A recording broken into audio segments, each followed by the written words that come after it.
Mnyamaze. Tulia iongee. Familia marehemu mjambo. Watu wa Malaba mjambo.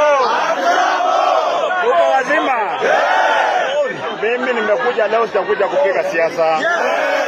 Nimekuja kwa sababu Mheshimiwa Injendi alikuwa kiongozi wa taifa la Kenya.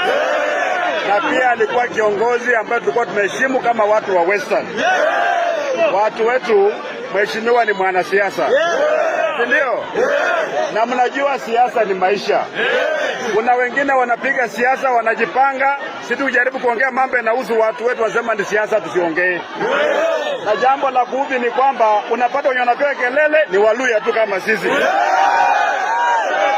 Kuna matatizo mengi sana. Mimi sitakuja hapa kutusi mtu. Ama namna gani watu yangu? Sitakuja kutusi mtu kweli? Babu muongozi.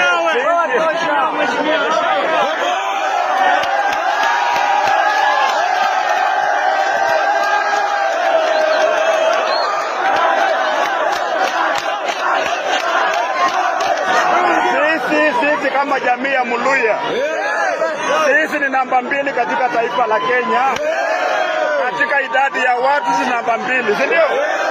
Lakini wakati masuala ya taifa yanaongelewa, Muluya kwa meza hayuko. Kuna watu ambao wametupangia njama kwamba hiyo meza tuzoe kufika huko. Unawajua watu? Sisi tumesema 2027 tumefanya nini?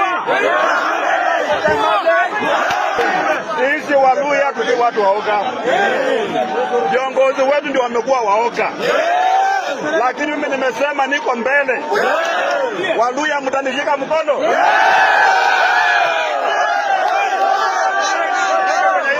Ndio. Wakati ya watu wachache wanakula na wengi wanaumia, wakati imekwisha. Wakati sisi tunauza miwa, lori mzima ni pesa ngapi? Pesa nyingi sana. 5,000, ndio? Lakini ikifika kwa duka kilo moja ni pesa ngapi? 200. Lakini mkulima anapata shilingi 5 peke yake. Mnaona hiyo kunyanyaza? Kukata miwa lazima uongane, si ndio? Kuja wakati miwa inakaa kwa shamba lazima utoe 3,000 kwa trailer. Miwa yenyewe haipimiwi kwa shamba, inapikiwa kwa factory. Mtu mkulima Muluya ameumia, amelia taifa la Kenya. Tumesema tumechoka, si ndio? Mambo ya ukabila.